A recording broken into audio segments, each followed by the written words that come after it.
We are good. We are good. Oh, yeah. Testing 1, 2, 3. Can you hear me good? Absolutely. All right. Welcome, everybody, to another episode of the QVOLEPodcast here in Chicago. And with me today, I have Carlos Medina, who is a Chicago native, firefighter, entrepreneur, author of his own book that's titled Across the Lawn. Here it is right here. Grew up here in Chicago. And he's got a great story to tell about this book that he wrote. And we're going to talk about a bunch of things today, aren't we? There's a lot of stuff to talk about. Just look at the size of the book. And it got shortened down It did. after a bunch of drafts, you told me. Well, we did it. That's the 14th draft. The the 13th draft was edited by my wife. She got a hold of it before it went to production. Of course she did. Oh boy, she tells me, "No wonder you never wanted to show it to me." I was like, "Yeah, I guess I should have. I should have showed it to you." You know, I wanted to do something on my own. Since she had written a book before, I figured, I got to write one too. I think I have more stuff to say, and as you can see by the size of the book, I do. And Yeah. it's a pretty big book, and I left out a ton of stuff still. I mean, I could have written 2 volumes, but it's been an interesting life. It's been a great life. I am thankful. I am beyond blessed to have what I have and to have been where I've been, and just the family I have, the wife I have, just Great. everything in this country has been amazing, and I'm so thankful to this country for the opportunities that have been given to me, and the fact that I was able to take advantage of them, as most people don't. Yeah, absolutely. You're absolutely right about that. I can name a bunch of people that do not take advantage, man. You and me both. And if you look back and you see all the guys that you grew up with on the same block or went to high school with, and you see where they're at and where you're at. Sometimes it's a million miles away. Sometimes it's not, but sometimes it is. And we all make our decisions, and at the end of the day, years later, Paga las consecuencias. that's the problem, bro. You know, that's the problem. That sometimes as young kids growing up in the city, inner city kids, latchkey kids, Generation X kids, whatever you want to call them, we didn't really have a lot of role models. No. We didn't have TV. We had like 5 channels or 3 channels. We didn't have no internet, no cell phones, no real direction. More get out of the house and come back when the lights turn on. And life was really basic. It was really basic. Go to work. That was instilled in us. Go to work, get your check and all that. But it wasn't no big picture that was painted for us. You know what? There was no talk about CDs, 401k. There was none of that going on. Tú nomás tienes que chingarle, and that was basically it, man. There was no talk about go to college, Yeah, educate yourself. All I heard was no se haga pendejo. yeah. Chingale. And I don't think I've ever told my kids that. So, and I have 5 kids, and I don't think I've ever told them that. And I tell them all the time, education is like the key to success. No matter what, you can lose everything, but they'll never take away your education, whether it's in school or in life or whatever, books. But educate yourself. Be knowledgeable. Don't be un cualquiera, just hanging out. What do they say? Un bobito. Just, Yeah. Okay, whatever. The streets might educate you, but that's a whole different kind of education. Yeah, it is. When we were younger, you're kind of like my age. I'll be 61 this year. I'm 50, so The streets were an education back then. You either joined the gang. yeah, I learned a lot, man, for sure. There were really only 2 options back then. You either joined the gang or you didn't. There was no in between. Yeah. You do or don't. Yeah. So I Street savvy. you had to figure it out real quick. Yeah. You Learn quick. Oh. In the streets, yeah, for sure. Yeah. Get chased down the block a couple times. Yeah. Get jumped a couple times. And I remember coming home from high school in the 80s, and you had to take the main streets. Yeah. Because if you took the side streets, That's where they get your ass. all you heard is what you be about. Yeah, that was the term. That was the line, what you be about. And, you had to run. Yeah. I got jumped twice. They took my watch away. Another time they took my wallet. Didn't have anything in it, of course, but I still got jumped twice. And Oh yeah. I figured I'm never taking a side street again. What high school did you go to? Which I went to time? Lakeview High School. Lakeview High School. Lakeview High School, Okay. up north. Okay. Yeah, Irving and Ashland. Okay. Yeah, Graduated from there. You did well. I did. I don't know that I did well. Hey, you passed. You did well, bro. I was always a C student. I was never an A or a B. Yeah, yo también igual. But you know what? I passed with a C minus Hey, or a D. that's still passing, right? Passing is passing. So Yeah. And you know what's interesting? At the end of the day, years later, nobody cares what your grades were. Yeah. Did you graduate or not? Yeah.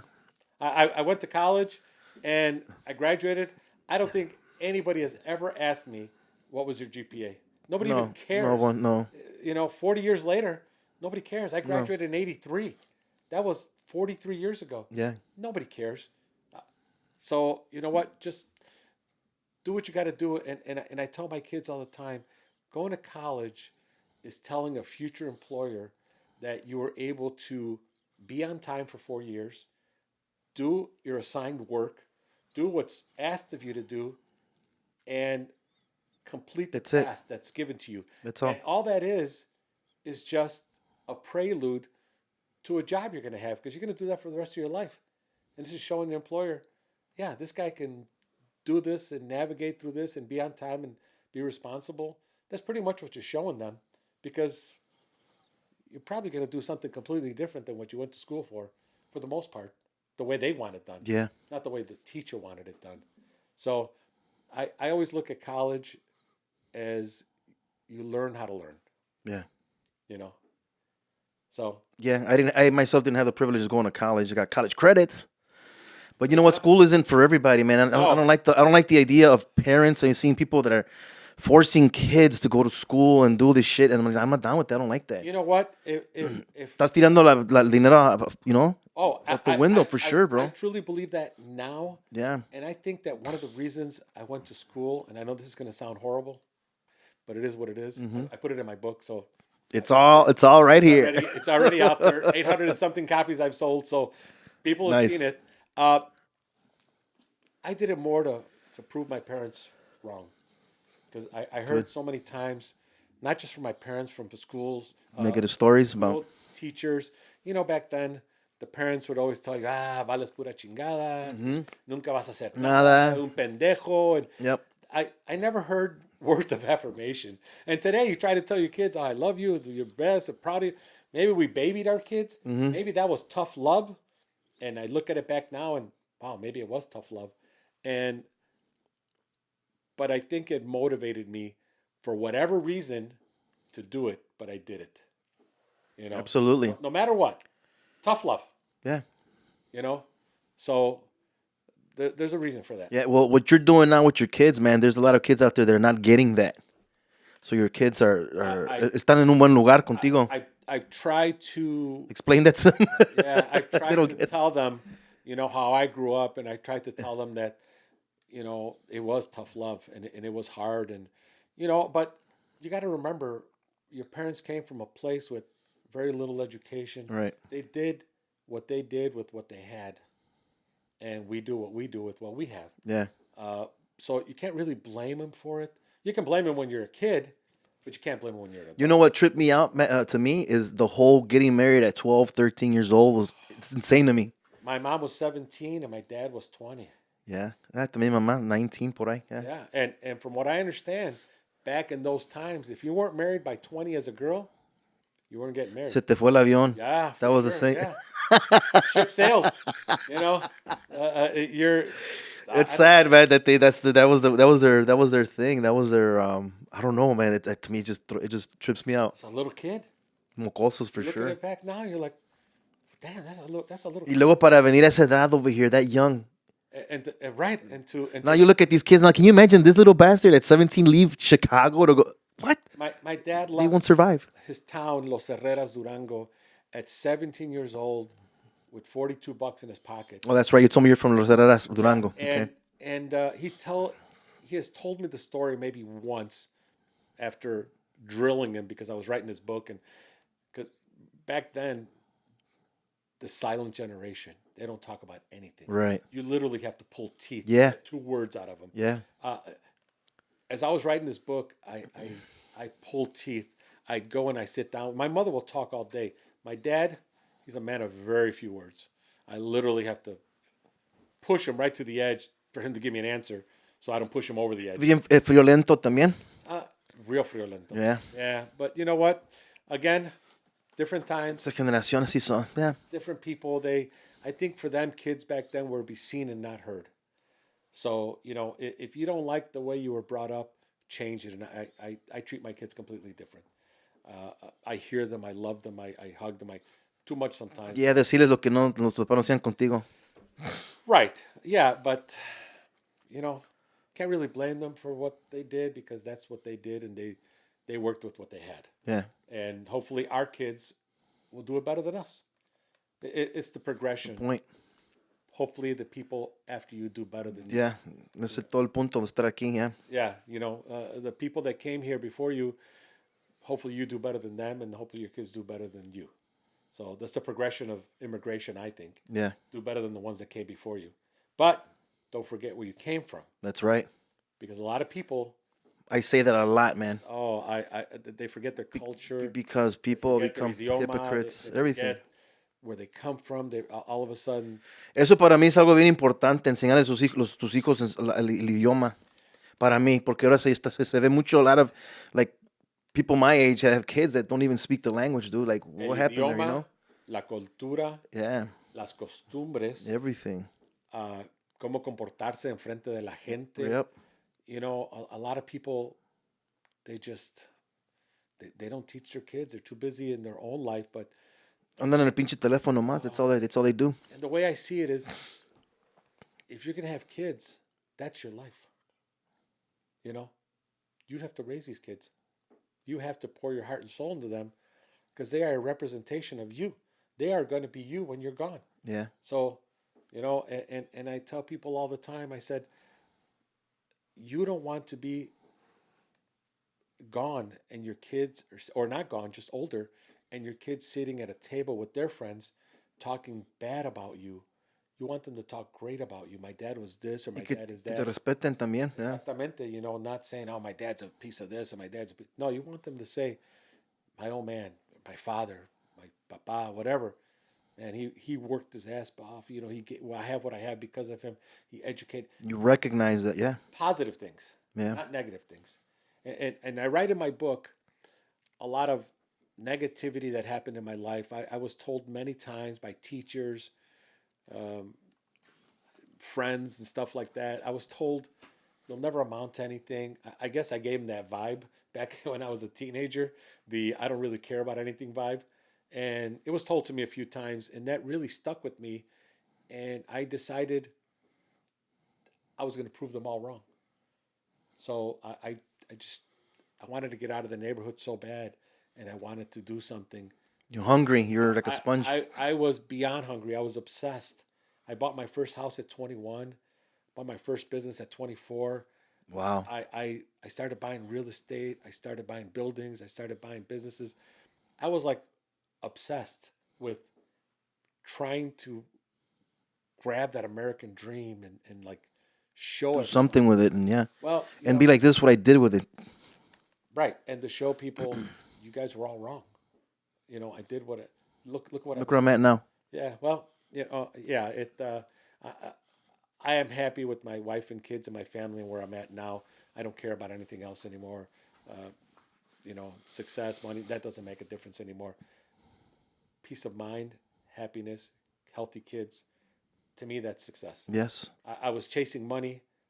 Now Staying healthy. Porque Healthy. sin eso, Oh, you man. can't get nothing, bro. That's the main one. That's why it's a lot of Right people, now man. it is. What is the point of doing all this shit if you're not healthy, bro? You're all messed up, right? Well, a lot, and and I'm sure I know as well. People our age or even younger, they got the bad knees, they got the bad shoulders, they got the bad this. Shit, I'm going through that right now. My back. Yeah. I've had a bad back my whole life. Yeah. So I've learned to live with it. Oh, yeah. My back hurts every day. Yeah.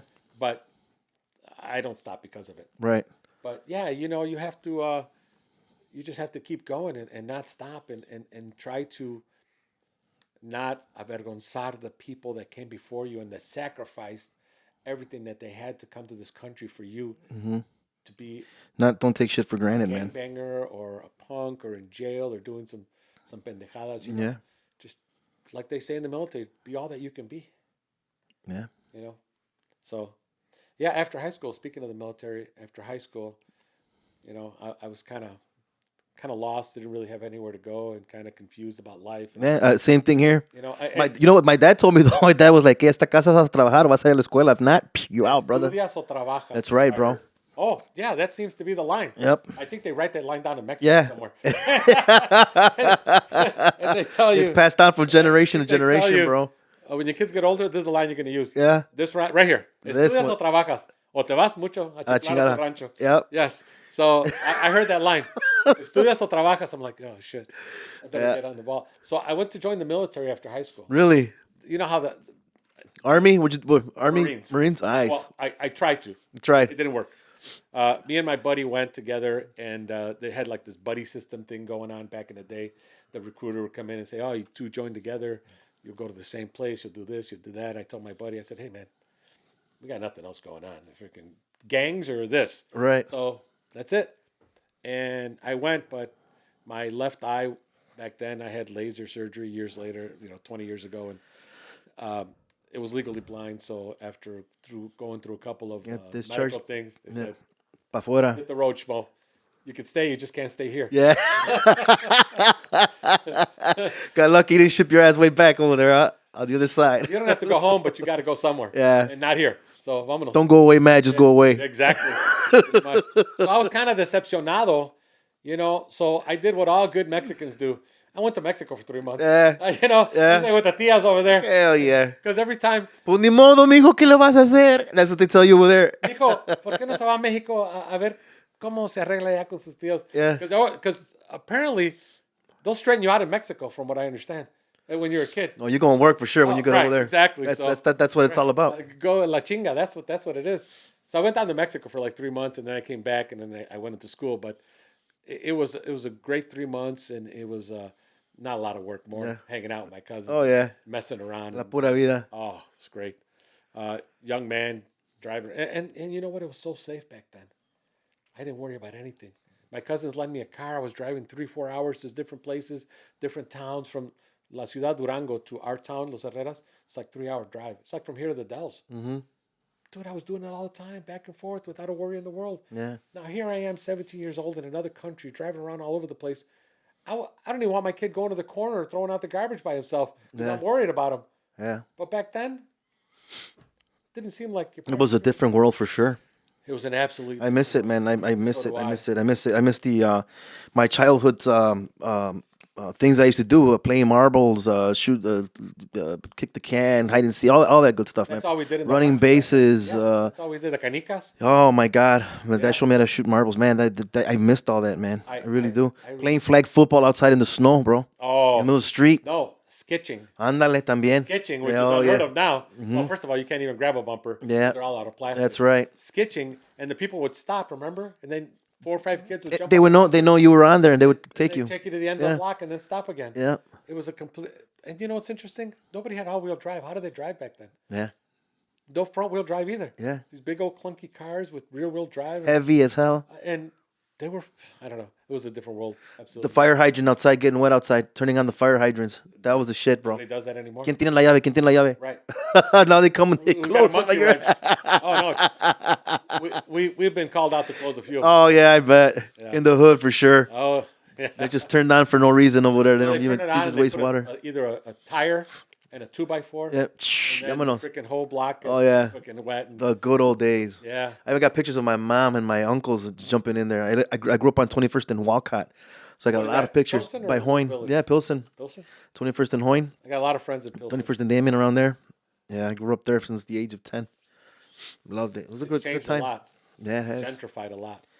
Like you would not believe. I told my buddy, I said, I knew that when they put up a coffee shop, Ya valió and a madre. bicycle shop, I said, the widows are coming. Ahí vienen. The widows are coming, bro. Ahí You're out. vienen. Taxes going up, He boy. did move.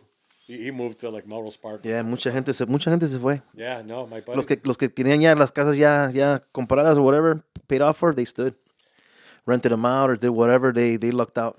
They managed to do it. I remember they put that coffee shop. I said, bro, it's coming. Yeah. The widows are coming. Yeah. You're out of As here. soon as you see that Starbucks or whatever, yeah, get ready. Oh, absolutely. Gentrified Yeah. real quick. So how did you come about, let's talk about you you being a fireman. How did you come about doing that? How'd you get in? Or ¿Cómo te fue? ¿Cómo did that come about? I work in the movie business. I don't know if I told you. No. Yeah, I've been working in the movie business for it's going to be 40 years this year. Really? Yeah. Right now, I am a medic on the set, which is first aid. Uh-huh. Anybody gets hurt, they call and they say medic, and then I run and I adhere. I mean, I give, first aid and whatever the situation is. Uh, Before that, I was a greensman, which is a landscaper in the movies. And I Okay. used to work for John Hughes. Remember all the movies, Home Alone? And, Oh, yeah, really? well, my name is in the credits, and I have 59 credits on IMDb, Okay. which is the website for Yeah. the movies. Mm-hmm. So if you look at my name, I think I got like 59 credits. Okay. I was working on a movie called Dennis the Menace in 1992. Okay. Remember that movie? Mm-hmm. So we're driving down Addison Avenue by Lane Tech over there. And in front of Lane Tech, there was a building where they were giving out the fireman's application because the test is given out once every 10 years. Oh, really? Yeah, only once every 10 years. I didn't know that. My friends are firemen. Some of my friends are firemen. I never knew that. I didn't know anything about it. So we're driving down the street in the truck with the driver and a couple of guys, and we see all these young guys, jerseys, backwards hats on, athletic young guys, Of course. standing in line. There's a long line. And we were in traffic, and I screamed out. I said, hey, what are they giving away for free? What are you guys doing? And they're like, they're giving out the fireman's application. And my buddy, it wasn't even my idea. My buddy's like, hey, man, let's get an application. I'm like, for what? He goes, let's just go, bro. You never know. So I told the driver to pull over, wait for us. We got on that line, waited like 2.5 hours, took the test in 95, a couple years later. And here I am, 27 years later. Nice. Yeah, great career, best job in the world. 27 years in already then. It's going to be 27 years in December. Okay. So 26 and a half. Wow. Yeah. Time flies, brother. ¿Te faltan cuántos entonces ya para retirarte?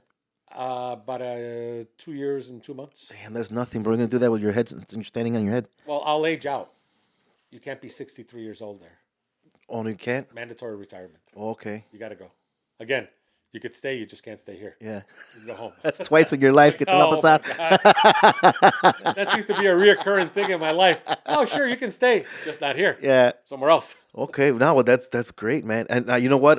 In my local, we're electricians, local 134. There's a lot of people that are firemen. My cousin's So like, my electricians are firemen. He's working at the We're Valley. considered firemen because that's what we do. We, turn off fires. We don't cause fires. We just yeah. My cousin's at Bally's right now. He's a 134 guy. Yeah. He's doing a big electrician job over there. Yeah. How long's he been in? 20-some years. También. Yeah, long time. Wow. Yeah.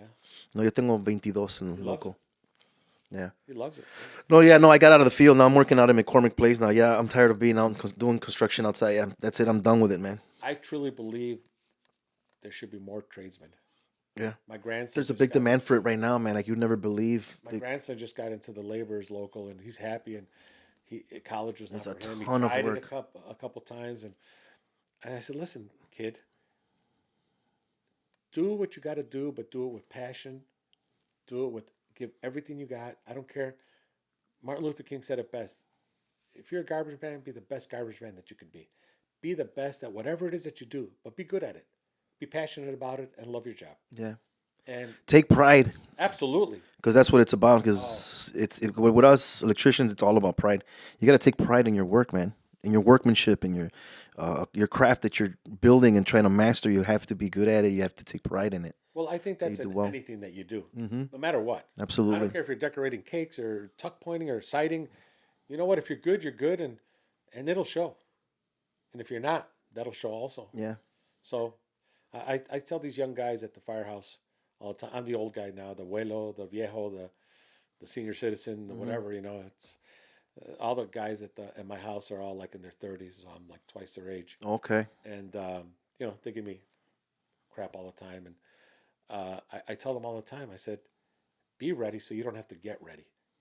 Come in ready to go. If that bell rings, let's go. Show pride in your work. Be proud of where you're at.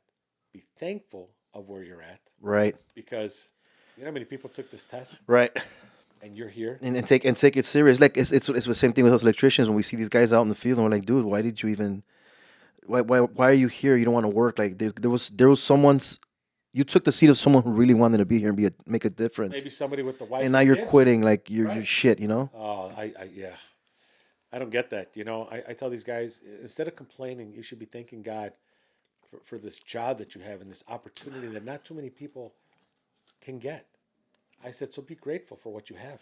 Don't complain Absolutely. about it, But sometimes that's their first job, so they don't know what the real world is, They don't have no work ethic in, or life experience, or maybe sometimes a dad that'll tell them something, or a mom, or sometimes, or they don't even have a mom or dad either. or a También. dad. Yeah, Yeah. right. So there's a lot of guys that don't, unfortunately. Yeah. There's a lot of stranglers like that here I think that's in everything. I think that no matter what, that have no sense of direction or push or as that gives them no ambition to do anything in their life. as tough as I think I was raised and as strict as I think I was raised, I look back at it now, years ago, but I still look back at it. Especially writing this book, I had to dig very deep into past memories, and I think, what would I have been if my dad didn't freaking give me some chingazos? I probably would have been in jail or something else. I tell my kids all the time, yeah, I complained about all the chingazos I got, but maybe I deserved about 98.3% of them. Yeah. Maybe the other, maybe one in something, maybe I didn't, but the other 90 something, I'm Tripped sure I out. deserved it, Yeah. because if they don't reel you in, you can just go do And then whatever the you want to parents do. now, they don't believe in doing that. They're not like chingazos hijos. Like we maintained, we're all right, we're good. Well, I Uno was always chingadazo here and there doesn't hurt anybody, man. no, It no. straightens you out, man. Well, back then it was a little bit more than that. It Yeah, was a little rough. yeah. I got hit with a horse whip a couple times, and probably a A broom. horsewhip. Yeah, holy shit. Oh, my dad would. Well, we lived in Mexico, so the first thing he did is get off his horses with the whip was on him. The first thing he grabbed, the first thing he Oh, saw. yeah. So it was an easy reach. Yeah. But you know what though?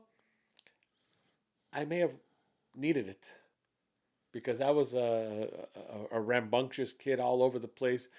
I hear stories from my uncles and stuff as I was doing this book, asking them questions. They're like, you were like a Mexican Dennis the Menace. You were everywhere. You were jumping everywhere. You're on the roof. You were on this and that. I fell into a noria one time, even though I was told 100 times not to run over it. Herreras. Pero, you don't listen. So thank God that I was able to grab onto both sides of the wood, and one of my aunts came and picked me out. And then once they took me out, the chingazo came after that. Like, damn, I almost died. They still give me chingazos? Like, come on. Hey, it's funny you think about that now, right? Like stuff that could have happened to you, like when you just started like, playing around, but it could have, you know what I mean? But it's like, oh man, I, so much shit that was done to you back in the day that they pulled me out, does not pass now. and then they gave me chingazos. I'm like, oh, they should have let me fall. Man. But you look back and you look at it with humor, and you look at it with, I learned something that day, and so I've had a lot of soul searching moments writing this book about things that I hadn't thought about in 40, 50 years, and it takes you down memory lane of what you could have done different and what you should have done different. But I don't have any regrets. I'm thankful for everything and for the life experiences. Okay, so your book is titled Across the Lawn. I'm going to read back here what you wrote down here real quick. It says Carlos Medina's journey began in Chicago, took him to Mexico at the age of 7, and brought him back to the U.S. at 11, an experience that shaped his identity and fueled his determination. Straddling two cultures, he faced poverty, language barriers, and the struggles of finding his place in a world that often saw him as an outsider. But what could have held him back only made him stronger. Through resilience, hard work, and an entrepreneurial spirit, Carlos built a life beyond anything he once imagined. From working in the landscaping business to becoming a Chicago firefighter and a movie industry veteran, his story is a testament to perseverance, grit, and the power of never giving up, which is very important. With humor, honesty, and an eye for the unexpected, Across the Lawn is a memoir filled with lessons learned through struggle and success. From a childhood love story that began across the lawn to a chance encounter on a deserted highway that changed everything, Carlos' life is filled with twists, turns, and the relentless pursuit of something greater. Told with warmth and insight, this inspiring memoir reminds us that no matter where we begin, it's the journey that defines us. Well put, Absolutely. man. Absolutely. I tell people all the time, your past should not define your future, because no matter what happened back then, That should not be what should happen, in the future. So don't let something that maybe you didn't do right, something that happened, because things happen to all of us. Yeah.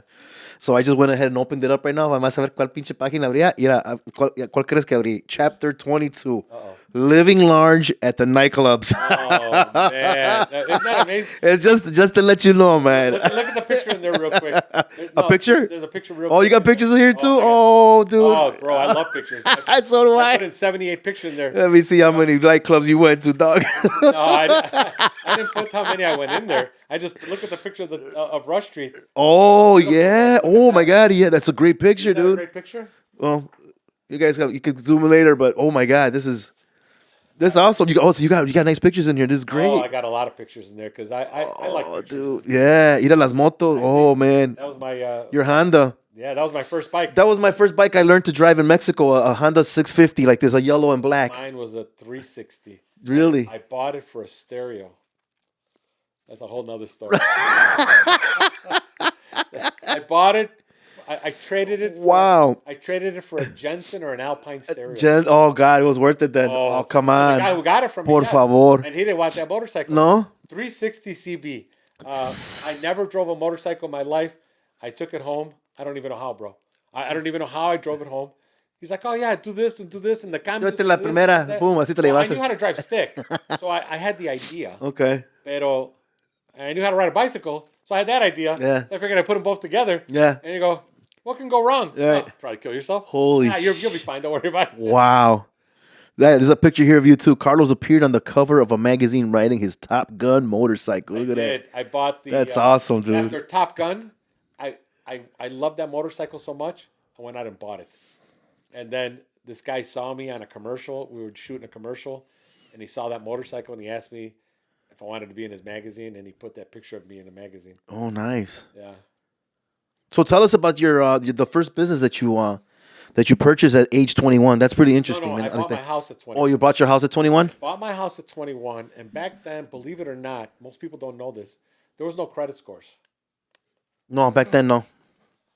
All I had to bring was two cheque. payroll checks and a pulse. Mm-hmm.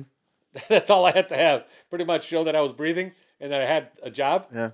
And they gave me a freaking house. That's I crazy. knew nothing about it, bro. Listen, I look back at it now and I laugh. I didn't know how to write any checks. I didn't know how to pay bills. Mm-hmm. I had my gas shut off like 3 times. I had my electric shut off because I didn't know. I know the bills came, but I never knew that I was supposed to, write a check. And I was out of town all the time working on these movies. Back in the day, I would be out of town, so I'd be gone for 4, 5, 6 weeks at a time. And I had a roommate, and I said, "Listen, just keep an eye out. Let me know."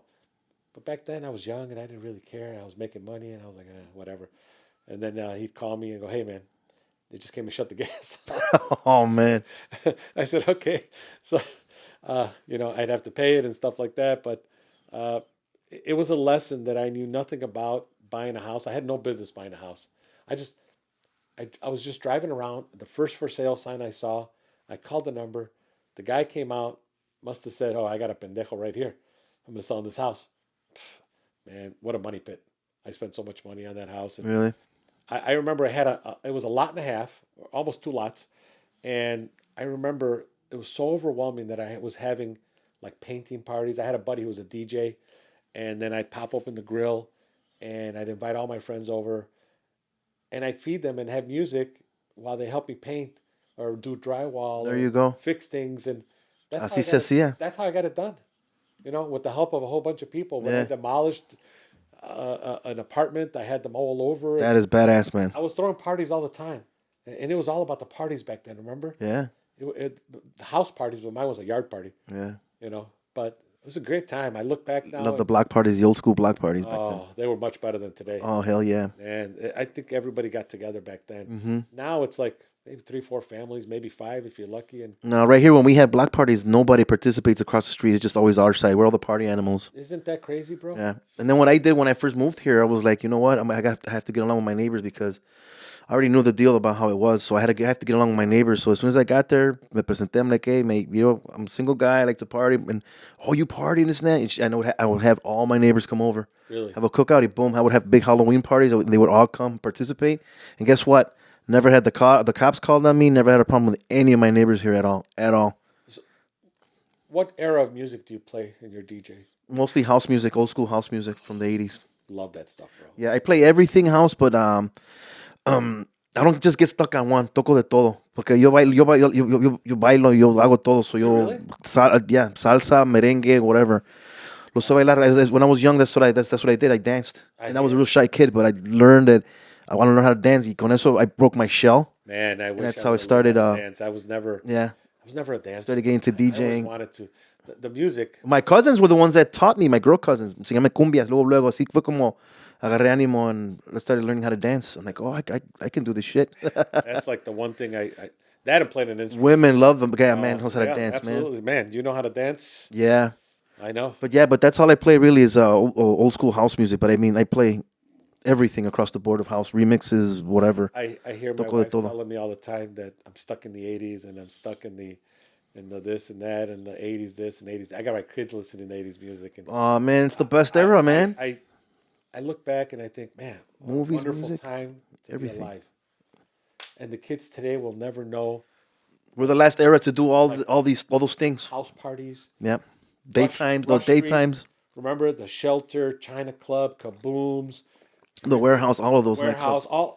all those places, the Snuggery, the Mothers, the Mothers, Rockets, all the. I worked at about 6 clubs. I worked at Thunderbirds. I worked at Clubland. bouncer. Bouncer, yeah. I worked at a whole bunch of clubs back in the day. That was like the thing to do. Yeah, You know, what an experience. What a great time. And to never be seen again. yeah. Todo se está yendo, todo está desapareciendo. Yeah, I Los restaurantes de back in the day no se digan también. Mexican, America, whatever. well, they had DJs in there too. Remember? Yeah. Oh yeah, that's right. I remember a lot of restaurants, they'd have DJs. And as a matter of fact, I went to a record store by Clark and Diversey last summer. They had a DJ in there. Gramophone. Is it on Clark? Yeah, I think so. Yeah. Oh, what I was Yeah, like, I see them. I follow them on TikTok. just the fact alone that he was in there was cool enough for me. Yeah. Do you remember Hot Jams? They used to be right here on Archer and Pulaski. I do. Andre. Yeah. Back then in the late '90s when Andre owned it, I used to go in there. I used to catch Bad Boy Bill when he was first selling his cassette tapes. Really? I me lo encontraba all these famous popular DJs from Chicago there. Wow. I would go there and they would have a DJ. You want to hear a record? Boom, they would play it. Or sometimes he'll have guest DJs. They're just playing. I thought it was it was so cool, man. The Hot Mix 5 were Yeah. the best Yeah. back in the days. We'd look forward to every I- Saturday. I just I want to say about 7 years ago, I finally decided to get all my cassettes that I recorded as a little kid, recording on WBMX and GCI and all that. Junté about 189 cassette tapes that I had. I threw a bunch of them away porque no estaban cuidados, they were in their cases or whatever. And I threw them out. I digitized them all. Did you? And I have them all on my Serato, so I play them and I remastered them through Audacity, Man. which was new to me. I'm like, a ver how I can do this, and take all the pops and all the stuff out and make them a little clearer. And I managed to downloading them all. It took me about a year to do, but I los tengo. I have to hit you up on that. I've hit some DJs up like, hey, dude, you were performing at you were doing the battle of the DJs in such and such year. You go by DJ Little Angel, whatever. Like, I got you. You won second place. I got the recording right here because you never had it. Like, what? You got it? Yeah, I'll sell it to me. Like, nah, dude, come get it, dude. It's yours. I don't like selling music like We that. It's look your shit. forward to every Saturday night. Yeah. Because of that. Yeah. From like, what was it, like 9 o'clock at night till like 2, 3 in the morning. Yep. Yeah, y ahí estaba yo con el radio.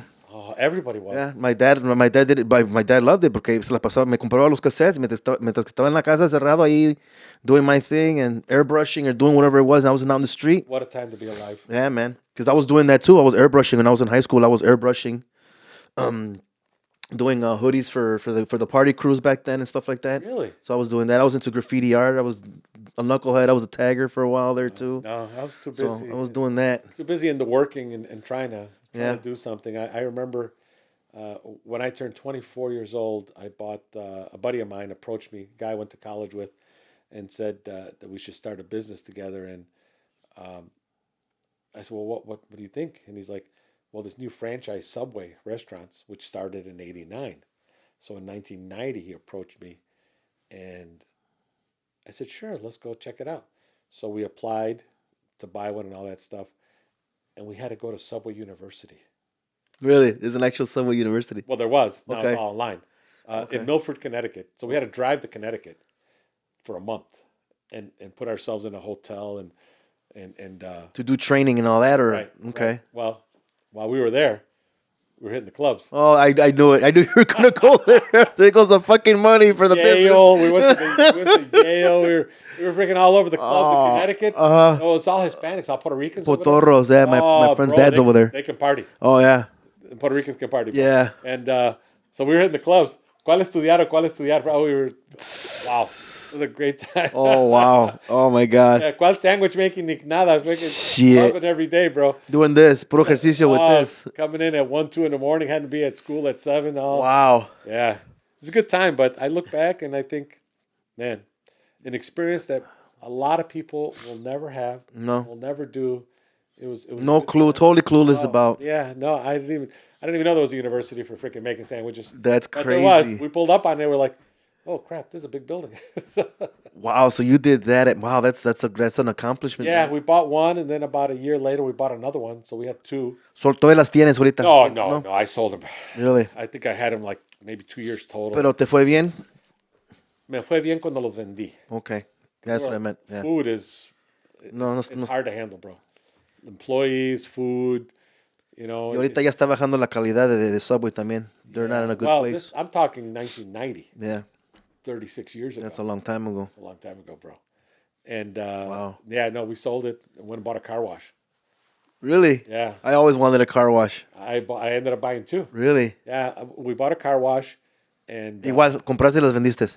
well, I bought one. Then about 2 years later, I figured, oh, if I'm making money here, I might as well buy another one. Back then, it was all cash. There was no credit cards.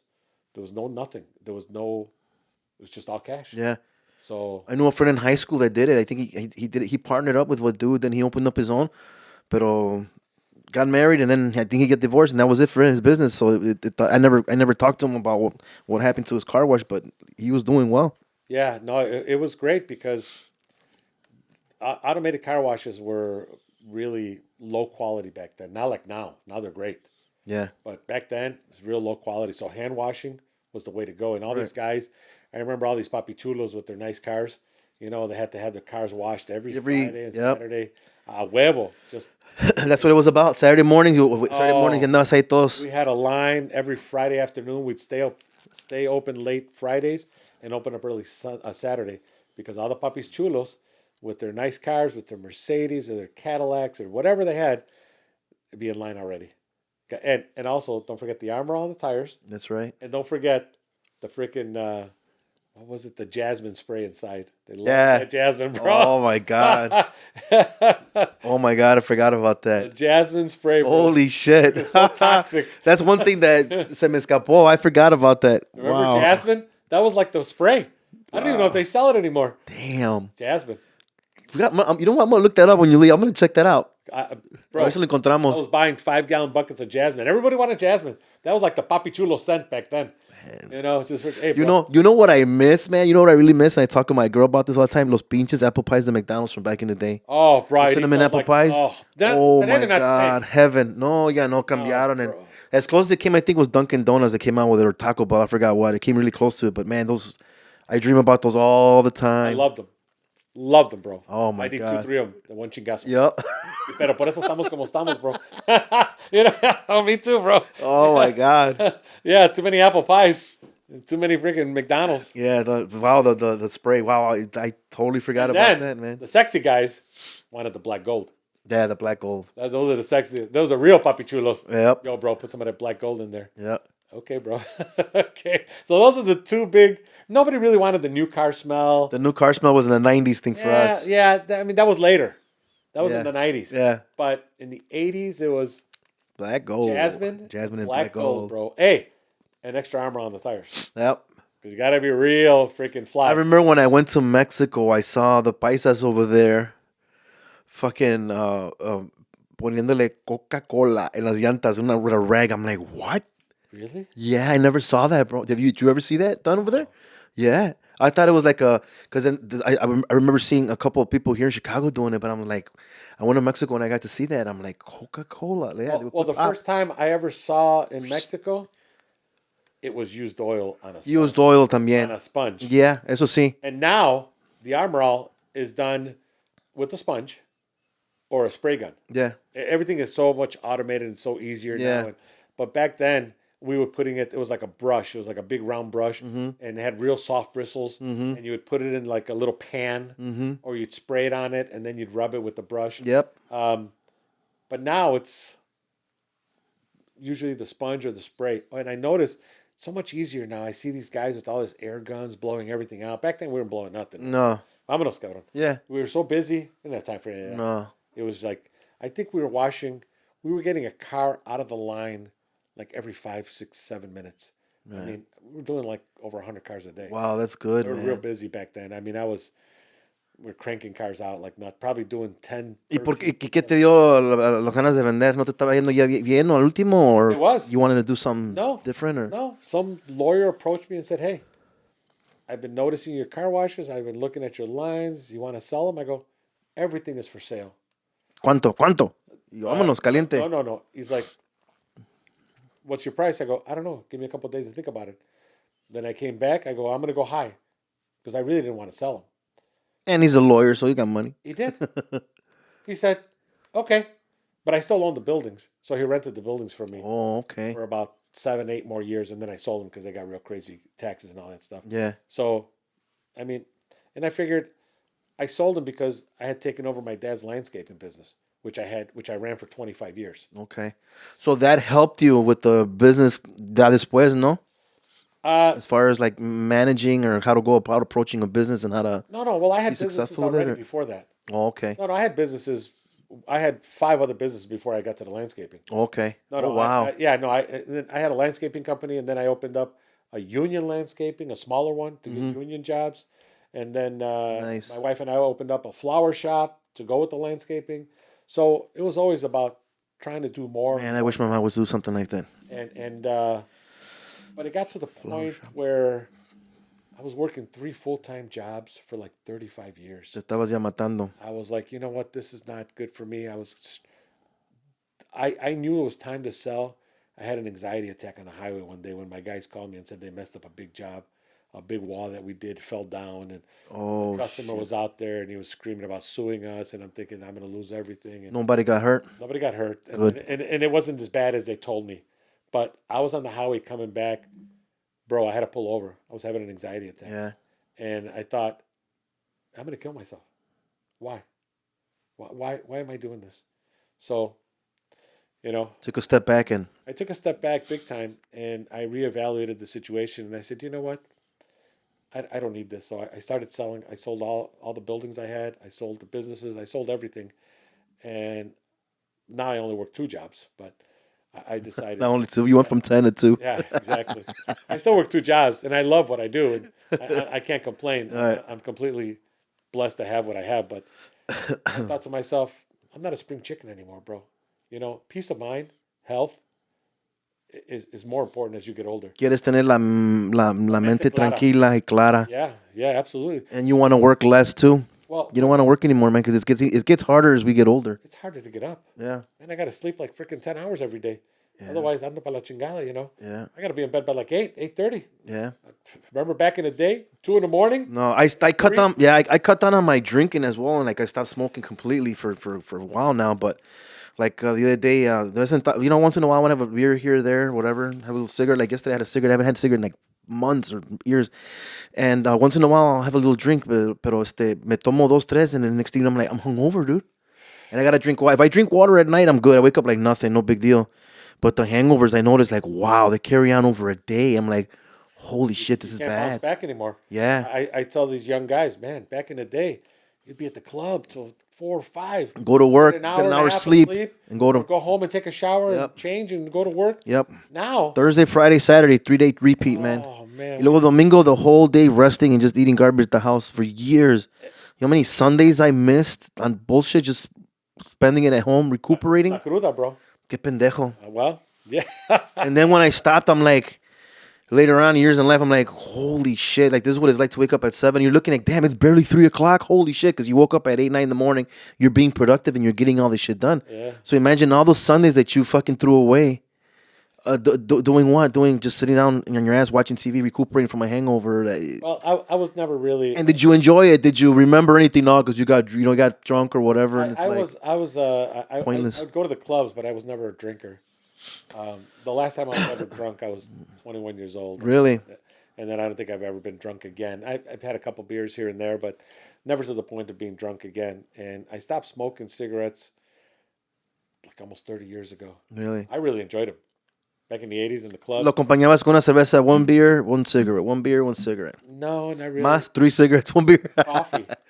Oh no, not yeah. Cigarettes and coffee was my vice. My mom gave me coffee as a little kid. Can you believe that? I was a little kid, kindergartner to like 4th and 5th grade. Me daba café Bro, they con give you leche coffee in Mexico. en las mañanas.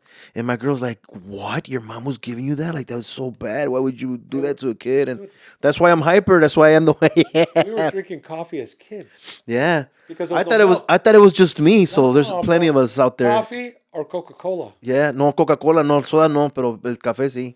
They would give us coffee and as little kids and Yeah. agua and a little O hasta a Nescafé. veces antes de dormir un chocolatito, ándale mío, un hot chocolate. Yeah, with caffeine in it. Yeah, So you bro. go to sleep. Yeah. Doesn't it make any sense? Doesn't. No, it does not. Yeah, and I told my mom, "Now, mom, you know what you were doing? You were giving us, pero nadie pensaba en esas cosas, like, yeah, well, what do you think people were doing with coffee? They were drinking it for a reason." I ask my parents sometimes questions about why you did that and did this. And you know what they tell me? Well, Éramos ignorantes.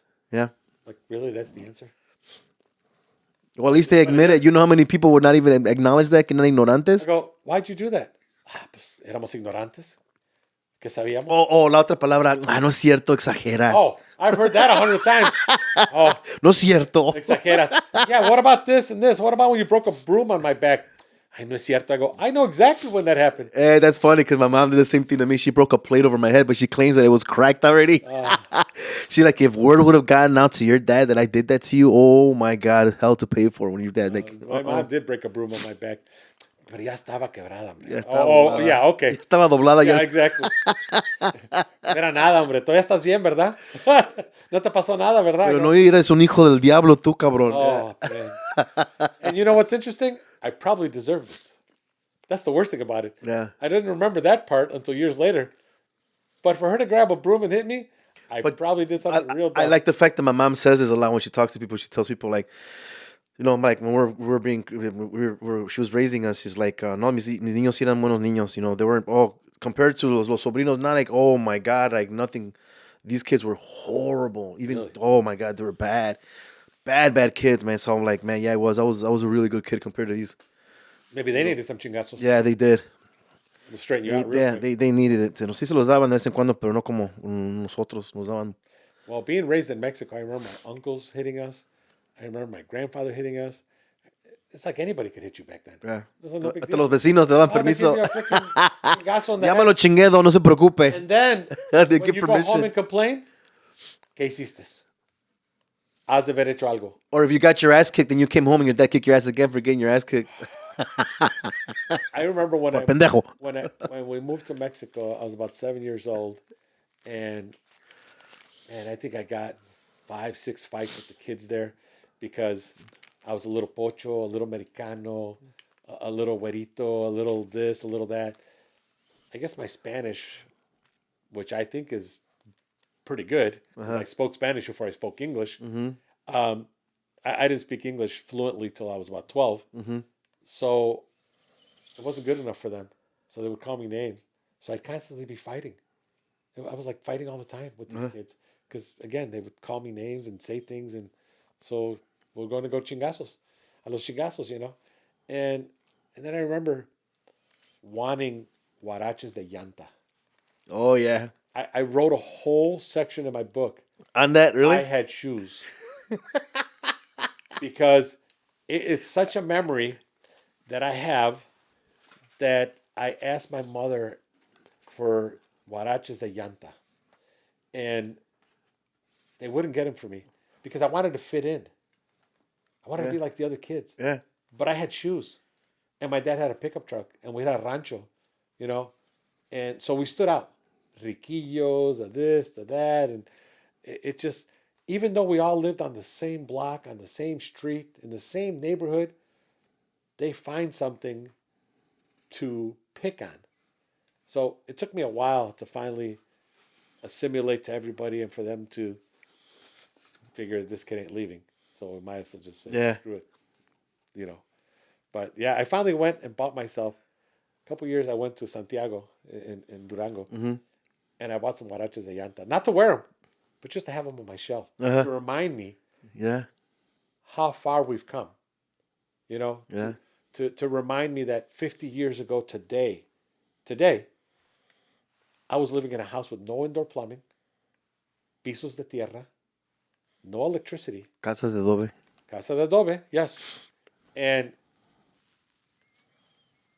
to show we had no refrigerator, no TV, no obviously no nothing. We had to pull water out of the well every day. Right. But I look back at it and I think, man, how far have we come? How far away are we from where we were 50 years ago? Never in my life did I think I'd be sitting here with you as a little kid. You're in a little rancho. What do you know? Right. But that's what I tell people all the time. Again, it doesn't matter how you were brought up or what your circumstances were back then. And I tell them the problem is a lot of people will not start the marathon because they don't see the finish line. So they figured, what the hell? I'm not even going to run it. So I'm just going to quit and not give it that extra mile. But I don't know. I try to motivate people and let them know what my circumstances were, and to let them know if a poor little homeboy from the barrio in Mexico can do something with his life, why can't you? Right. You have all the modern amenities that I didn't have. You have all the tools at your disposal. Everything. I mean, just your phone alone, dude. Oh, My God. exactly. Can you imagine if we had this shit when we were growing up in the 80s? Oh, thank God we didn't. Yeah. Thank God we didn't. You're absolutely Thank God right. we didn't. We'd probably be in a lot of trouble. We'll be introverts. Yeah, right. FaceTiming and freaking the Zoom and all kinds of stuff. It's like, Yeah. I'm glad that we were kind of ignorantes ourselves in a lot of ways, as opposed to what we have today. Right. Because I think it made us tougher. It made us more resilient. Yeah, absolutely it did. And I think it made us more street savvy. También. Man, you took the words right out of my mouth. Yeah. Because, it's not like that anymore. Listen, I tell my kid, he's 25. Hey, let's go to so-and-so down the street. Takes out his phone and he's freaking I go, what are you doing? It's only one street, Elston. Just go straight down Elston. Well, I want to make sure I'm going the literally make a left and go straight down. It's going to be on the corner. They got to put it in GPS. These kids are not aware of their surroundings, man, because la pasan en el pinche teléfono. Like, remember one time when I first hooked up with my girl, her daughter was in the alley here and she was washing her car, I don't know what. And she had she has always the damn headphones I don't on. understand that. I don't understand it either. And I'm like, you could turn the radio on the fucking car, whatever. So I'm like, that's Or the a little point. Bluetooth speaker. The point is, you're listening to shit here, and then you're not aware of your surroundings. Someone could just come from behind you with a gun, take your gun, take your wallet, and kill you for some, and you got to be aware of your surroundings all the time. With these kids, my son, that's how they're getting jacked all the time, and their phone's taken away. Everybody's on their fucking phone. It's like, man, no one takes time off to just to enjoy your surroundings. Yeah, man. And to look at everything and to see, what's going on around you. Yeah, a mí me gusta quemar leña acá atrás en la yarda a veces, turn the radio on. Un puro, once in a great while, I have a cigar, un cigarrito, and just chill and relax. I don't do that enough. I paid the house off already, whatever. I'm, doing things, staying busy, and it's just like there's not enough hours in the day to, you know what I'm saying? I feel it more that I'm getting older. Oh, yeah. I'm doing a lot more stuff, and I'm always busy. I'm always doing shit, but it's like I'm always running against the clock. Yeah. There's not enough hours in the day. Like, this girl's always like, oh, I want to do this, I want to do that. I'm just like, do you see me running around like a chicken with my head cut off? And you me quieres, dame más el plato? Like, nah, man. When you're younger, you think there's infinite time. And the older you get, you realize still the same amount of time, but somehow it seems shorter. Like less time. Yeah, so what I try doing now, like ever since my dad passed away, my thought process has changed a little bit. Like my ways of doing things and concepts and everything has changed for me. So what I instilled in myself is to, every day from now on, every fucking day, I'm going to do something productive. If it's putting a sign up, changing the battery out of a smoke alarm, anything, I don't care what. I had to do something productive every day. If not, I'm not. No wonder bien. Oh, you have to. Absolutely. Wash the car, whatever. If I'm hungover, whatever, I don't get. I have to do something. Change the curtains. There's always something to do in the house. I don't understand these Cortinas, hay people. que lavarlas, los abanicos, hay que limpiarlos. There's so much shit. I talk to these young guys who work with me, and they're like, I'm tired. I hate that word. These kids. or not just that. I'm like, what'd you do? I play video games. For how long? All day. Damn. All day? 12 hours. I'm like, Fuck. God, 12 hours of video. Oh, it was great. I'm like, what is wrong with you? That's for 7-year-olds, 8-year-olds. Oh, no, 20-some, 30-year-olds are doing it. No, eso ya es una pendejada. ¿Quién quiere una vieja que quiere andar con un güey que está haciendo, no se la pasa haciendo eso? No, nobody. No, nobody at all. And then they wonder why they're lazy or they don't want to, because they're not learning. They're too busy bullshitting on a computer. And talking to other people. Yeah. You're going to be a professional gamer? Go for it, right? Pero I had a guy who was my mechanic back in the day when I had the company, and he'd come in every day like at freaking, he's supposed to start at 8, show up 8:30, 8:40, and I'm like, bro, oh man, I was up till like 3 in the morning. I won $200 and I was video gaming with these guys. I'm like, bro, you're 32 years old. You got a wife and a kid. I go, doesn't she care? Oh no, she brings me a little glass of milk and some galletitas. And I go to the basement and Wow. I go, and where do you sleep? Oh, I fall asleep on the couch. I go, maybe she wants to get rid of you, bro. I said, because yeah. I can't believe she lets you and this is okay. I said, what kind of vieja is okay with her man being in the basement all day? Starts developing a habit like Play that. video games. Yeah. He goes, oh, she don't mind. She'll make me dinner. Then I'll just go downstairs. As long as he's not out at the bars with his friends. That's pretty much it.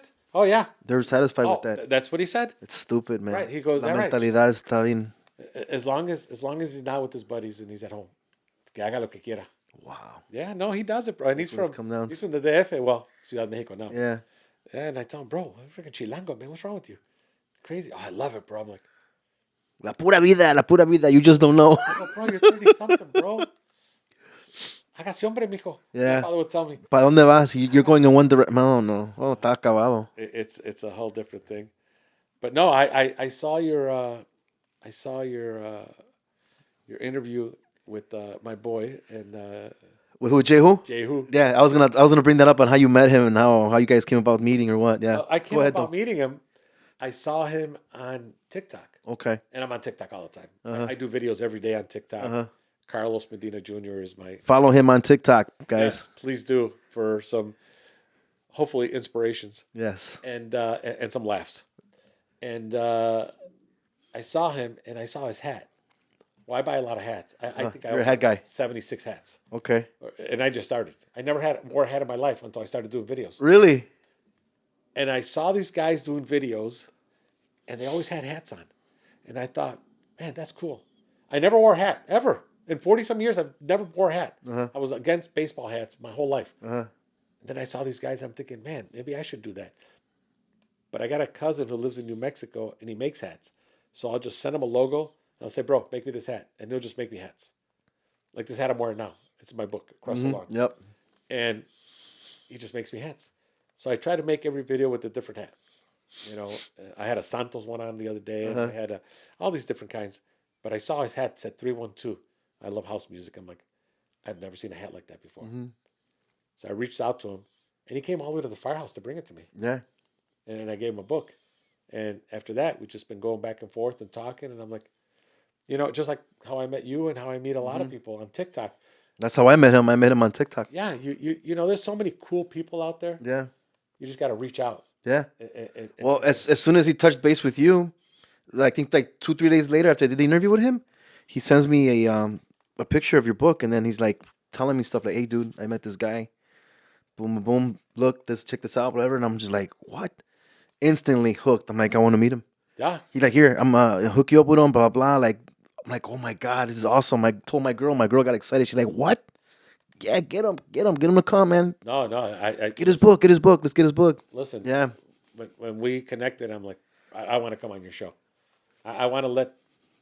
Thank you. People know that, number one, your show is great, and I congratulate you. Thank you. My goal is maybe have a show like this someday, a little different. Everybody has to have a different kind of show, but either that or a radio show. Right. I was just on a radio show last weekend, and I've been on it 3 times already, the same show. And they asked me if I wanted to, in June and July, co-host because one of them's going on vacation. Okay. I said, absolutely. I'd love to co-host. And I pitched an idea that I wanted to start a small radio show and interview people as well. And they said, well, why don't you try co-hosting first? See how you like it. It may or may not be for you. Okay. I said, well, I think it's a great idea. So I literally take my hat off to you for doing this. This is a big step. Yeah. It's a big accomplishment. Yeah. Thank you. And I'm not going to say I'm hating a little bit, but I'm definitely congratulating Thank you. because this is my hat off to you. Thank you, man. I appreciate it. I'm not. I mean, like I told you like earlier before, the problem was the problem still is getting people to come on. Like my I don't guys, my understand that. friends, my I immediate don't family. No te apoyan, they don't support you. I don't know, man. Well, I don't know what's going on. that is a real unfortunate thing that our own happens. people Yeah. do this, Yeah. which is horrible. You know, it's a horrible thing that It is what it is, man. I mean, I know it is what it is, and there's nothing you can do about it. no, You know, no. all you got to do is It's part of the moving forward. process. Yeah. But you know what? One of the things is I think I just met this guy on TikTok, another guy out of California, and he mentioned something. He was talking, and something hit me when I heard his video. He was talking about how he called his dad and invited him for a cup of coffee, and his dad told him he was too busy cutting the grass or doing some jardinas and stuff at his own house, and he was kind of tearing up on the video, and it caught my attention, and it made me realize Sad. that I have felt like that many times in my life, you know. So I called him up. I texted him and I told him my number, and he called me, and we talked for like 45 minutes. So I'm going to be on his show. He's got a Nice. show about fatherhood and stuff like that. Hmm. But I think that one way to reach more people is reaching out to them on TikTok, Yeah. because there's a lot of people out there. Yeah. It's a big platform. I got invited to some podcasts in Atlanta. They want to fly me out there. Nice. They put me up in a hotel and like next month. Great. sometime. Yeah, and I was like, really? Okay, Hell yeah. okay. I'll go to Atlanta. It's opening doors for you, man. Yeah. That's good. But I just want to put the message out to people that, mostly first generation people, a lot of times we're given a bad rap because we're not quite American, we're not quite Mexican, we're like in the middle of, you know, on a seesaw. And a lot of times people feel that, you know, what am I really? And they're confused and they don't know. And the opportunities are out there. Anybody can do anything. You got to echarle ganas. Yeah. You got to work hard. You got to be passionate. And no matter what you're doing. And I think that everybody's dream is different. Again, 50 years ago, I never thought I'd be here. So that to me is the American dream. How far I've come. And it doesn't matter. And it's not even about money. It's just about No. moving ahead. Because a lot of people are motivated by money. That's all they think about is money. Yeah, I got past that stage, I think, already a long time ago. Me too.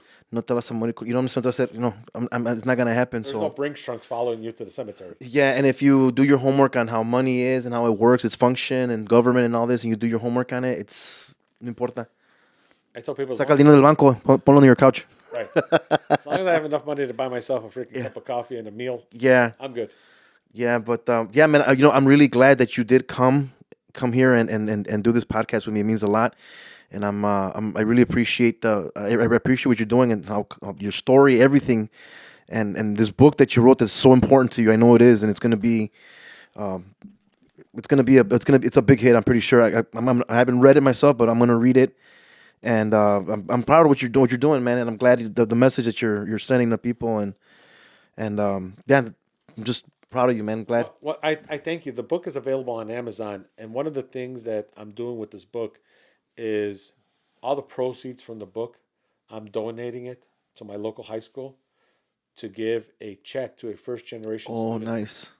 So the money, again, I never did it for the money. I did it to pay it forward, and hopefully somebody who thinks that they can't do it, they don't have the money, they don't have this. I made a commitment to my high school for 3 years to help them. They can pick the person, they can pick whoever they want. I don't want no part of that. I just committed to giving them a contribution so they can give it to a first generation student who they think That is badass. can use it and can help them put them over the hump of whether they're going to go to college or not. Yes. So I wish that was available to us back in the day, but it wasn't. So therefore, I wanted to make it available for somebody else. So I hope that it inspires somebody, one person at least, Yeah, it will. and that they're able to live a better life and not have the stigma that because we're immigrants or because our parents were immigrants, that we are less than. That you're not gonna make it in life. That you're gonna be a nobody here or whatever. Exactly. So I just want people to realize that, Okay. again, if a poor little homeboy from a small town can do something and raise a family and be a civil servant Yep. and do something that Yeah, real role model for sure. You've accomplished a lot of things. Oh, and another thing I was gonna tell you, if you don't mind telling me, remember you telling me about that you had donated an ambulance. Let's tell that story. Well, it was more than an ambulance. I went to Mexico. I took my family in 2000, 2001. Mm-hmm. I took them down there, and I didn't have 5 kids then. I only had 3. Mm-hmm. And I took them down to Mexico, and I had just got on the fire department a couple years, so I was all gung ho, super fireman, Yeah. young guy, didn't know anything. But man, was I gung ho! Oh yeah. And so I went to a firehouse in Durango because my cousins have a mechanic shop, and I saw that one of the cars was there getting fixed. So I talked to him, and he's like, "Yeah, let's go to the firehouse." So we went over there, and I noticed that their equipment, Was outdated. oh my God. Ya me imagino. They had a fire engine from Boston from like 1946, Wow. and it was regalado from somebody. Their gear was all mishmashed. I mean, it was a vergüenza, bro. Yeah. I hate to say it. It was oh my God. It was Wasn't OSHA approved material. Oh, it was nothing approved. Nothing approved. So I started to go there on my vacation almost every day to the firehouse to visit them, Okay. hang out with them, and to talk to them. And I said, you know what? I'm going to try to do something in my head. I said, I'm going to try to do something. So when I got back here, I started to ask questions, this and that. And I noticed that there was a fire engine sitting in the back of a firehouse. And I asked the chief, hey, what's up with that rig? What are we doing? He's like, nah, it's just not really being used. Blah, blah, blah. It's an extra. So I called the local alderman, which I knew, and I was able to buy it for $1. What? I bought it for $1. And I fixed it up all out of pocket, put new tires, new windshields, new this, new that. And I talked to my cousin, and he got me hooked up with some guy from the Department of the Interior in Mexico. Okay. So we drove it all the way to El Paso, and the fireman from Durango, this took a long time, and the fireman from Durango picked it up in El Paso and drove it back. So my cousin, who was super involved in helping me with all of this, who put it all together, like 6 months later, was in a motorcycle accident. Well, I didn't know that in the whole state of Durango, the whole state, there was no public ambulance, only La Cruz Roja. Get the fuck out of here. Are you serious? Yeah, I never knew that. A whole state, not one. What? There was ambulances, but they were all Cruz Roja. Okay. Yeah. Yeah. So the fire department didn't have one. Now they do. So it took like half hour to 40 minutes for the ambulance to come from La Sierra down to Durango. Well, my cousin was pretty much dead by then. So he died. And I went to his funeral, and they took him to the cemetery in the fire engine that he had helped me Oh, wow. Nice. get all the way down there. Damn, that's nice. Amazing. They gave him an honorary firefighter. Yeah. Which was, Que padre. man, I'll tell you what. Wow, man. That's I've been to a few funerals, but that one touched me a little different Oh, because man, he it had wasn't a to. fireman. That's a nice gesture, man. And he went, he helped so much into helping me get it over there. Uh-huh. So then I decided I was going to find an ambulance.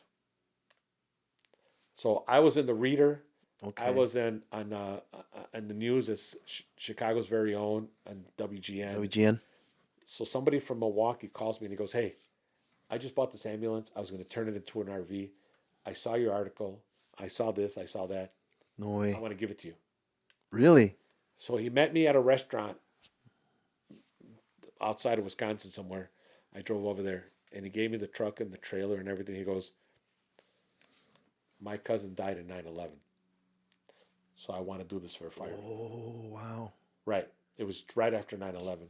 So I brought the ambulance home. I painted it. I restored it. New tires, new this, new tune-up, new everything, Wow. new medical equipment. I had all these volunteers, not volunteers, people that were donating stuff to me.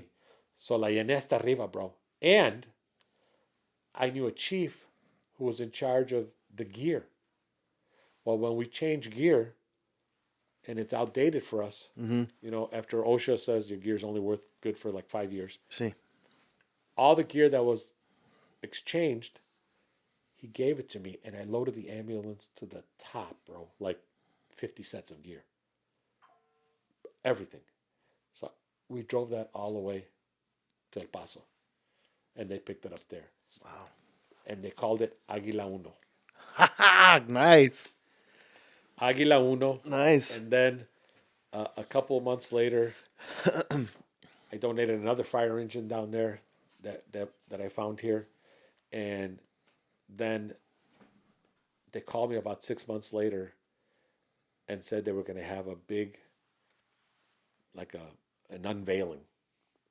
So they flew me out there on La Mexicana Airlines, first class. I'd never flown first class in my life. It's like, ooh, I feel like a big shot. I've yet to do it. It's in my bucket list. So they flew me first class, Nice. and of course, I had to have a Tecate because they were free. Oh, of course. I did have a Tecate on the plane. I'm like, I want to feel like a big shot. Hell yeah. So I told my wife, hay que echarnos una cheve. Yeah. So we had a Tecate, and they had a big reception, and a couple of people had donated other things, and it was a collaboration of like 10 other people that had donated stuff. I went up on stage, and I had to write a speech, and I had to talk about in front of like 300 people. They gave me an honorary commissioner's badge. They gave me a placa federal. The governor himself gave me the placa. Yeah. I was in about 6 newspapers. Nice. I was on TV. You know what? It was nice to feel appreciated. Because I never did it for the money again, because there was no money to be made. It was all donated. And I hope that somebody's life got saved. Yeah. So it was about 3 or 4 years of donating and helping, and I donated a couple other things, but I'm glad I was able to do it. I'm glad I was able to give back, and I'm glad that after that, more people started donating. Because when I went back 2 years ago, they invited me to dinner, and they showed me all the equipment that other people had donated. So I started the ball rolling for other people. Yeah. Which was nice. Yeah. And it always takes one person to start, and maybe other people will follow. Absolutely, man. So, if maybe other people will say, oh, man, that sounds like a good idea. But it starts somewhere, though. It's got to start somewhere. Yeah. So that's why I did it. Yeah. I saw a need. Someone's got to start. Right. Así es empieza. Yeah. And it's a snowball effect. Yeah, absolutely.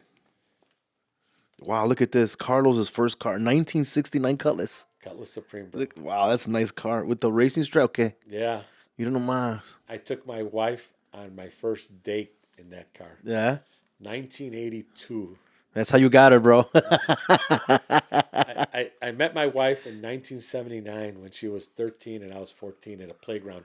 She moved in across the street. No way. The book Across the Lawn references a few things. I met my wife across the lawn from my house. Oh, see that?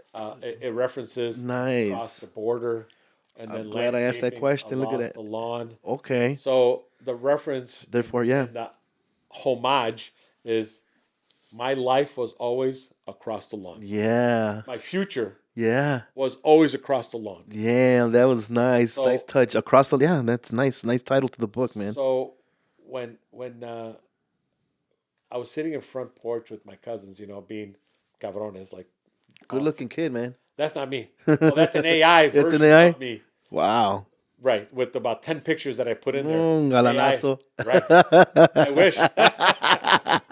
I wish.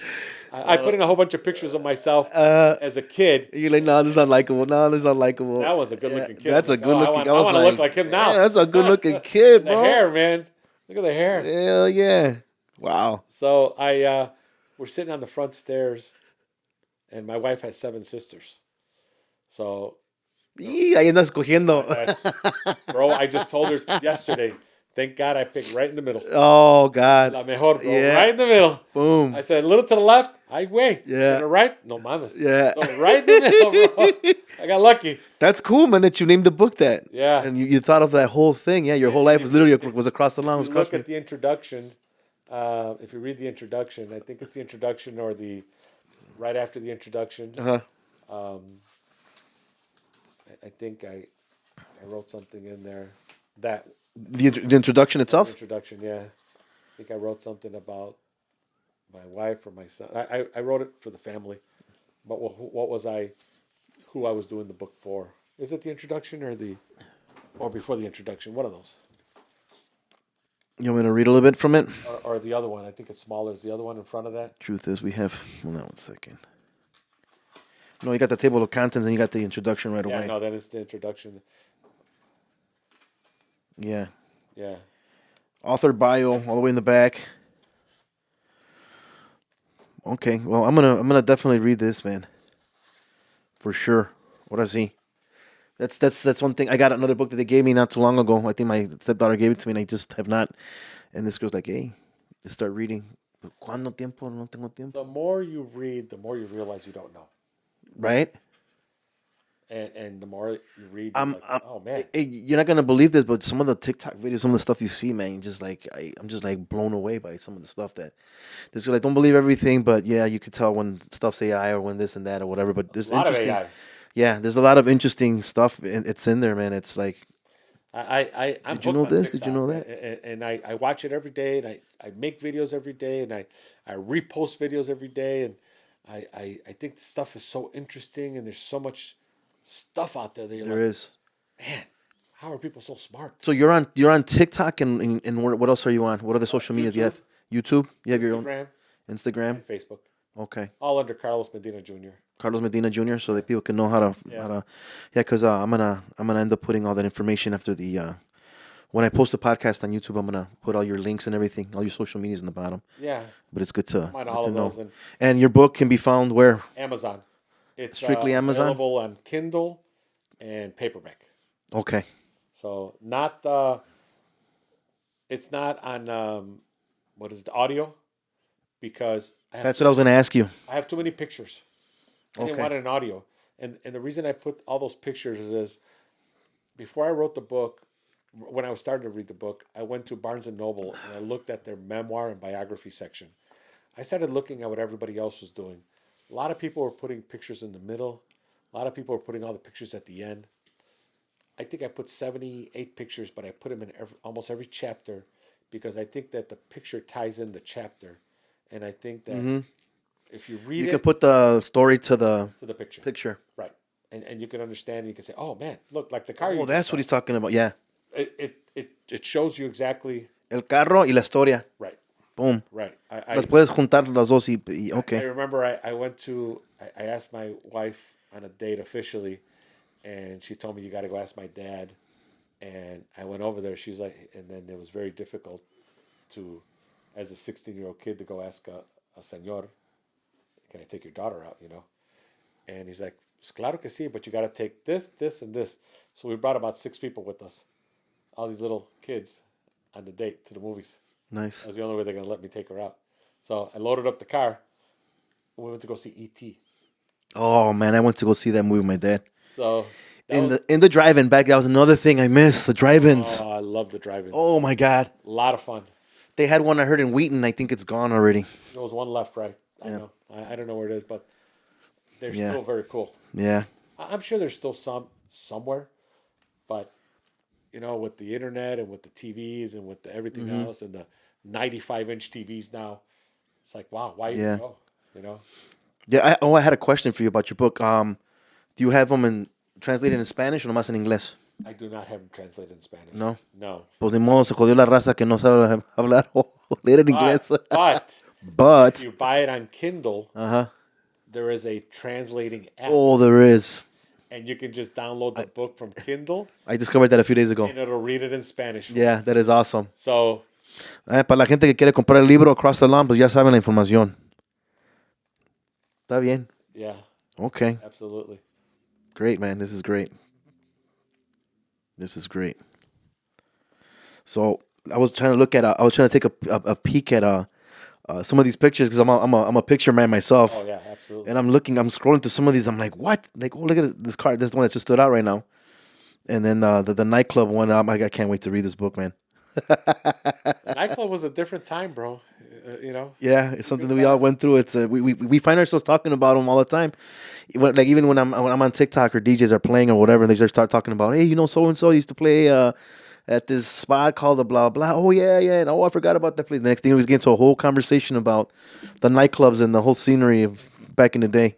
I in the nightclub. That's one of my sections, but I also write a section in there about the gangs that were in front of my house Oh growing yeah, up. It was the PR Stones, the PR Stones. Yeah, and they were right. they're still around, right? I don't know. Yeah. I don't know, but there was a playground right in front of my house, Mm-hmm. and I went to go um, write about them. And one of my buddies told me that there was a guy up north, right there. You see the sweater? Yeah, right here. No, right there. Two sweaters. You see that? Oh yeah, the old sweaters I used to wear back in the day. PR Stone Where sweater. I Mm-hmm. I was told that there was a guy up north who used to make them. So I found this guy. It's like an 85-year-old Jewish man who has a shop, but now he just sells varsity sweaters for high schools. Okay. So I called him and I said, "Hey, I want to talk to you about this and that. I'm writing a book and blah blah blah." And he's like, "Well, why don't you come on in and we'll talk? I don't want to talk over the phone." So I went to his shop. I talked to him for about half an hour. I gave him my card. I told him I'm a fireman. I'm writing this book, blah, blah, blah. After about 20, 30 minutes, he's like, all right, let's go in the back. Bro, he had like 50 sweaters in the back hanging. He used to make them back in the day, For all the gang, for all the all gang. the gangs. And he let me take a picture of that sweater. Nice. And then I think he let me take a picture of some patches. And he's like, do me a favor, just don't mention my name. Don't tell where my store is. I don't want people breaking into my store and taking. Yeah, yeah, yeah. Of He's course. like, I said, well, do you still make them? He said, a lot of guys they get out of jail now, And they wanted and as they want memorabilia. and they want it like in a glass box, and they want it up on the Yeah, wall. yeah, yeah. That's the And he thing. goes, and people want to be buried in them. Yeah, That's crazy, man. that's crazy. That's That's hardcore. that's super hardcore, Because bro. I mean, you think about it. This is what brought you in jail, and you still want to When they come be out, they proud said of that. and Damn, he that's was crazy. telling me that they still want to represent, and I followed this page on Facebook called Gangs or something of Chicago. Yes, And you see that yeah, I page? seen it. Yeah, And bro, they're still freaking having carne asadas with them on yeah, right now. yeah. I'm like, that was from the 80s and Guys our 90s. age or older. Yeah, it's insane. I'm like, wow, they're really into that now. So this guy was nice enough to let me take pictures of it because I wanted to talk about it because it was an incident that I wanted to talk about in the book that my dad was in the house and he probably had a couple of cervezas in him and he was looking out the window and me and my cousins were out in front playing basketball, but there was a ton of PR Stones out there. And I guess my dad thought that they were going to jump me or something. So you see the picture of my dad in the robe that I put in there? Yeah, Well, he came out in his robe with the freaking 38 in his hand. he's ready. Ran across the street, chanclas, freshly showered, Le valió madre. robe. He went out there and he freaking pointed the gun at all those guys. Back then, nobody had guns. They had chains and bats. Right. So he pointed them all and he's like, he started saying some things about you want to hurt my son and this and that. They were just trying to play basketball with us. Wow. They weren't messing with us because we were neighborhood kids. Right. They didn't really mess with neighborhood kids. But my dad didn't see that. But my point is the love of a father at that point to come out. Freaking calzones flying everywhere, robe It just everywhere. comes to show you that he meant business. Oh, he came to fucking take care of business, bro. Yeah. He had a 38 in his hand with 17 freaking Yeah, shots. he was ready. He was ready to kill everybody Yeah. for his kid. Isn't that amazing? Yeah. That's true love right there. Yeah. So when I look back and I think about all the chingazos he gave me, that all went away right there. Yeah. Just by that alone. Just by that alone, Just all that the, action. that, all Actions are the louder than chingazos words, bro. went away, bro. Because Shit. you know where he stood the whole time. Yeah. Maybe he didn't tell you, but he showed you. Yeah. So sometimes That's more important to some people we, than we look at the things that our parents did or didn't do, but then, their actions are louder than their words, man. oh my God, absolutely. When he came out with that gun, bro, across the street, chanclas, chonies flying everywhere, robe opening up don't everywhere. give a shit. The fucking 38 in his hand, speaking about 3 words in English, talking about, I kill you. And then all the gangbangers are like, oh, crazy Mexican, man, crazy Mexican. Bullshit. They knew not to fuck with you. So then after that, no one messed with that you. guy's dad's crazy. Yeah. That Mexicano's crazy. Yeah. They didn't mess with you, though. No, never again. Never. Because they knew he meant business and he wasn't afraid to come out with the 38 special, bro. Yeah, dude, that's Ready to crazy. freaking pop a cap in somebody's ass real quick. The real deal, man. Oh, yeah, no. Wow. Yeah, it was an eye-opening moment. Yeah, for sure. Man, you got some nice pictures here. It was hard to find a lot of pictures. A lot of them I had to do a Freedom of Information Act to get them. Really? Yeah. Really? They weren't available. Yeah, a lot of pictures. Like the pictures of the park in front of my house. I could not find. I had to go all the way downtown to Washington Library. I was there. Upstairs. And they had flyers of parties. With the white gloves. Yeah. I have. God forbid you touch a picture without gloves. Yeah, they have it in a case. Yeah. I was just there last year with my girl, and I did a Snapchat video, and there was one I liked with a guy that was sitting down, playing a guitar, and there's graffiti written in a garage, a brick garage behind them. They have a Pilsen one up there. Yeah. It was beautiful. Yeah, Beautiful. and then there's one with un señor sentado on a stoop with his daughter hugging his daughter. The pictures are. Oh man, black and white. They get to you, bro. Oh, I know. don't even know who that person is, pero te saca algo. And you know that those pictures were taken in the 70s? Yeah. And they were in a box? Yeah. And something about they just found them? Yeah. And then there's a story there about how all the stuff got there, whatever. Then I started looking at some of the flyers that they were there from the nightclubs. I'm like, oh, I got that one. I got them upstairs, I went up there. which I thought was cool. I had to go pull a Freedom of Information Act to get some pictures. Oh, wow. And I had to call. They have like a park district lawyer, and you got to call them, and you got to tell them what you wanted for Puro it, pedo, man. and what you Really? needed for. I'm like, it's just a park. Wow. No mames. Yeah. But they didn't have pictures of the park. So Yeah. from back in the days, and it had the gang signs on the park. Yeah. So that was really cool. Yeah, I saw that. I'm like, oh, this is badass. Like, these are the pictures I liked. I was just like they have hanging somewhere, in my house. That was nice at the top of that library. I had never been there. Not up Look at there. that. Oh my God. Me and my that's when I was 22. Papi Chulo started right Holy. there. Look at that. Hijos, no. Living the vida loca, bro. Oh God. Yeah. I'm going Club through the days. pictures. Look at this. Oh man, it's awesome. You guys really got to check out this book, man. Across the Lawn by Carlos Medina Jr. You guys got to check it out. Buy his book, guys. This is an awesome book. I mean, I'm just scrolling through it, and I'm definitely gonna put some time into this.